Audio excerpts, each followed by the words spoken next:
Raptors stole Game 5 in Philly, man. They're going back to Toronto Game 6, Scotiabank Arena. Can they do it? If you're asking me, this is a guarantee. I do believe that the Toronto Raptors will take the win in Game 6 tomorrow. Are the Raptors really about to do this? Are they about to pull off the upset? Are they really about to pull off this comeback, dude? A comeback that has never been done, a feat that has never been done in NBA history? I mean, if you ask me, I mean, the stars align. I mean, you got Doc Rivers and James Harden on one team. Two people who are known to be playoff chokers. I mean, Doc Rivers has blown multiple 3-1 leads. James Harden hasn't shown up in multiple elimination games, including last night. I mean, and then you got the Raptors, man. I mean, come on. If any team would come down from 3-0, it would be the Toronto Raptors. I remember in Game 3, or not, was it Game 3? It was Game 4. They were talking about the only team to come back in NHL history was the Maple Leafs, the Canadian Maple Leafs or some shit like that. I think they were the only team to come back from a 3-0 deficit in the NHL playoffs. And, you know, this time it's looking like it might happen, bro. Because, I mean, if you ask me, from watching that game last night, it looked like the Sixers just didn't want to be there. I mean, they were on home court. You gotta defend home court, bro. You gotta win. You gotta go to the next round in that, you know, scenario. But they literally didn't. They just, bro, they looked so sluggish from the fucking tip off. The Raptors looked like they wanted it so much more, bro. And I think going into Scotiabank Arena, Game 6, they're going to take the W. They're going to take the W. If you're asking me, that is a guarantee from me, bro, because they come out hot. That Toronto crowd will not stop cheering. They're loud as fuck. And Nick Nurse and them and all of them, they know how to get under Joel Embiid's skin. This game, in my personal opinion, was kind of hard to watch for the 76ers side because it's like everything went wrong for them today, bro. Everything went wrong today. There was no bench production whatsoever. James Harden went completely silent. Joel Embiid on a fucking torn ligament in his thumb was the leading scorer. I mean, you got Tobias Harris taking more shots than James Harden, which shouldn't be happening if you ask me. I believe that James Harden needs to show up. He needs to step up, bro. If you see that Tyrese Maxey is having a bad shooting night, if you see that Joel Embiid has a fucking torn ligament, if you see that Danny Green is the only person making their threes, you got to turn into James Harden, bro. You got to be more aggressive, my guy. You can't be this passive playmaker, when do I shoot, when do I pass type shit. You can't be figuring that out right now, bro. We need James Harden. We need scoring. We need offense. Go get yourself a bucket, bro. We know who the fuck you are, bro. We know who the fuck you are, bro. You have multiple 30-point outings. We saw what you did in 2019, bro. We saw what you did in 2018, bro. Multiple triple-doubles. 60-point triple-doubles. 50-point triple-doubles. 40-point, 30-point, 20-point, whatever the fuck you name it, bro. We know who James Harden is, bro. And this right here is not James Harden, man.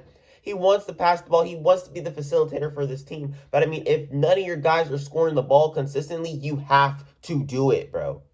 He does that same damn move every single time. That damn, size up, step back, three. He does it every time, and he misses it damn near half the time now. Because everybody sees it. He's so damn predictable.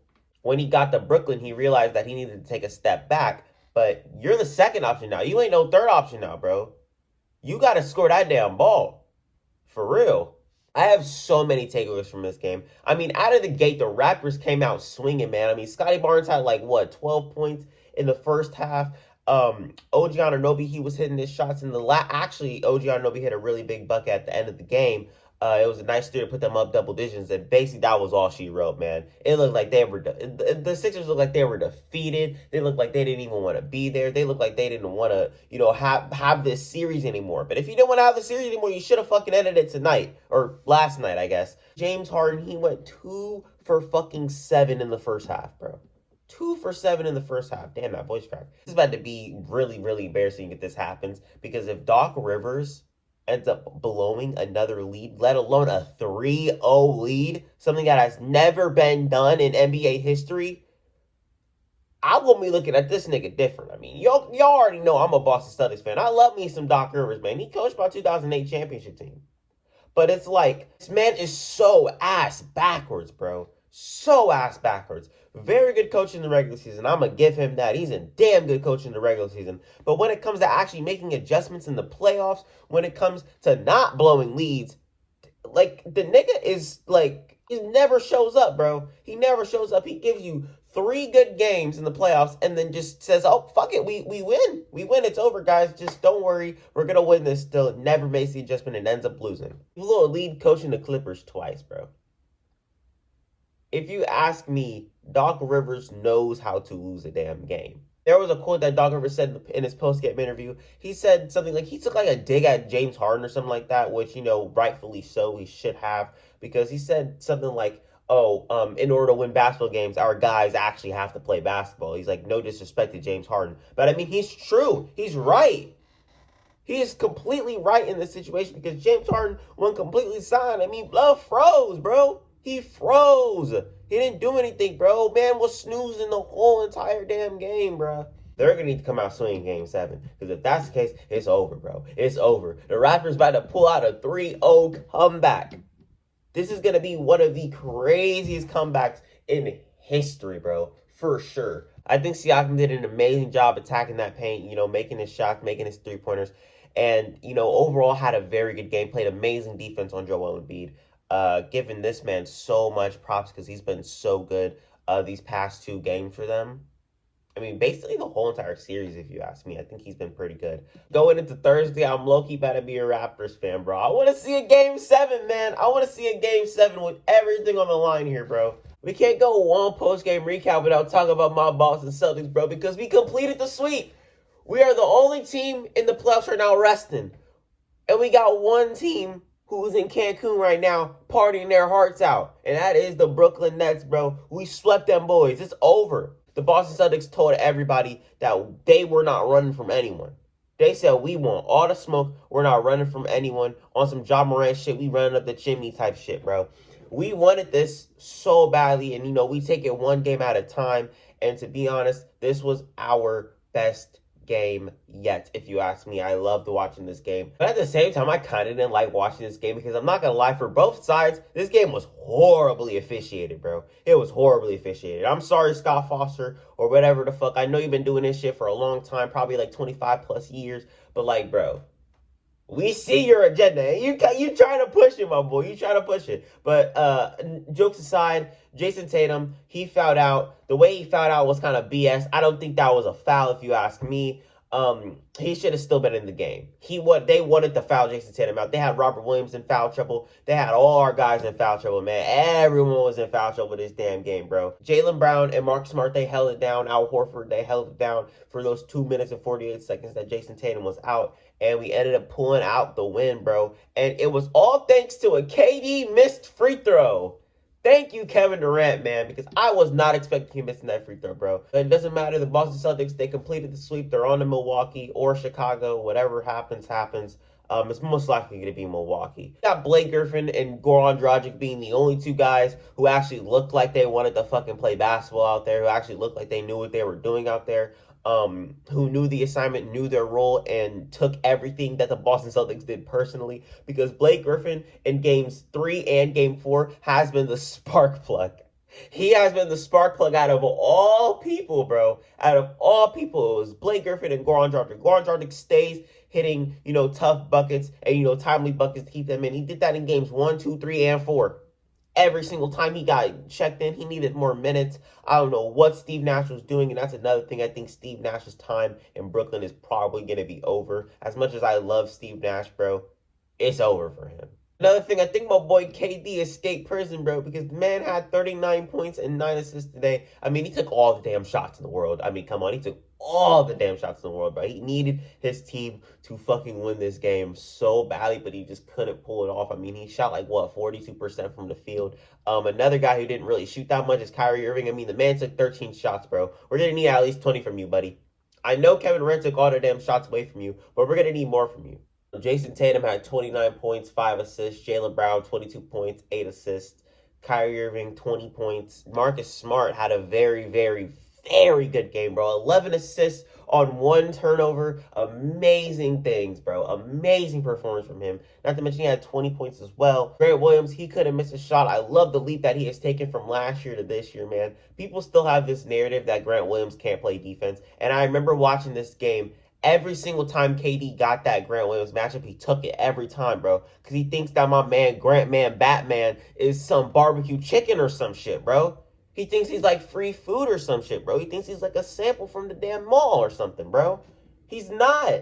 Another funny thing that happened is what I like to call hack-a-clacks. That was so fun to watch, bro, because Nicholas Claxton, he went 1 for 11 from the free throw line. I have never seen anybody shoot that poorly. Not Giannis, not Shaq. And speaking of Shaq, this nigga, Nicholas Claxton, broke his record for the most consecutive misses from the free throw line, bro. That is crazy to me, dude. That's so crazy to me. He went 0 for 9 at one point. That's insane, bro. And if you ask me, I believe that Jason Tatum is probably the MVP of the first round out of all the first round matchups. I mean, he showed out on the defensive end and on the offensive end because, I mean, he's playing the best defense on the best player in the whole entire series in Kevin Durant, holding him to what? I think I saw a stat that said he held him to 15 points this whole entire series on 4 for 17 shooting, actually, and like he held him like 9 turnovers or something like that, bro. Jason Tatum is for sure the MVP of the first round. I mean, he averaged like what, 28, 29 this playoff series, swept KD and Kyrie, arguably top 15 players and arguably the best scorers in NBA history, and swept them with ease. They made it look easy, bro. They made it look easy on to Milwaukee. Hopefully they can win that because I want to see my Boston Celtics in the Eastern Conference Finals once again, bro. How many would that be? That would be our third Eastern Conference Finals appearance in 5 years, bro. If you ask me, I think that that's amazing. I think that that's something to applaud, man. Now, another game that I watched that I thought was kind of embarrassing, and I'm kind of upset that it ended up this way, is the Jazz and Mavericks Game 5, man. I went into this game being a Utah Jazz fan because, you know, I was watching Cone's video a couple of nights ago after Game 4 when they won, when Rudy Gobert had that game winner. I was sitting here, I was like, I really want to see this Utah Jazz team succeed. I want to see them actually, you know, pull it out, get out of the first round. Maybe, you know, maybe they meet up with the Pelicans, which could happen, might I add. I might talk about that tonight because Suns and Pelicans do play tonight. They go into the Western Conference Finals, exactly what they needed to do, but they don't want the win more than the Dallas Mavericks, bro. This Mavs crowd was hot. You know, I'm a firm believer on if your crowd is too hot to handle, you can win this damn game, bro. If you play off your crowd every single time during the home game, you might win every single damn time from what I've seen with this playoffs, man. The Jazz, they just couldn't make a shot, bro. The Mavs crowd was just rallying them up too much. I think the pressure got to them. They couldn't make a shot. Their defense was ass. And Luka Magic, man. Luka Magic. How many points did this man end up with, bro? This might be my first time seeing this. How many points did Luka end up with? Because Luka ended up with 33. He grabbed 13 boards as well, man. And he led the team in points, rebounds, and assists tonight, bro. And he played 32 minutes. He didn't even play most of the minutes, bro. Dorian Finney-Smith played 40. Jalen Brunson played 36. Playoff Luka might actually be the greatest player of all time, bro. This is insane. Let me go to my notes because I didn't really write that many notes for this game, bro, because it was just a blowout from the start, man. It says right here, the Jazz can't make a damn shot, and their defense outside of Whiteside and Gobert once again is horrible, which is true. Gobert and Whiteside, they were doing their best to keep this defense afloat, and it just wasn't working. Their perimeter defense was just absolutely horrible. I mean, oh my God. We're going to talk about this man for a second. Donovan Mitchell, man. I saw this. You know, I didn't see that Luka stat, but I did see this Donovan Mitchell stat, bro. 9 points in a pivotal Game 5. You got to give me more, bro. You got to give me more, bro. Luka challenged Gobert. Wait, what is this? Luka challenged Gobert ass and toyed with him and got an and one. I think I remember that. I mean, Luka was playing with his food. I think that was in the third quarter. Luka was playing with his food a little bit. Got the mismatch that he wanted with Gobert. And, you know, he was playing with him, bro. He was on his pivot foot. You know, he was faking, you know, fake the pass, try to put it up. Gobert fouled him and won. It was kind of crazy. And then I said 24 run to end the second Y. And then I said update, they never recovered, which is true. They never fucking recovered from that 24 run. And then I said nah. They're getting their asses busted, bro. This is embarrassing, bro. Because at the third quarter, I thought that they were going to, you know, I thought the Utah Jazz were going to shift their mindset and actually make it a game. Bro, they just didn't give a fuck. It was over after that point. But That's all I got, y'all. I'm about to get out of here. Hopefully we get some good games today. I'm out.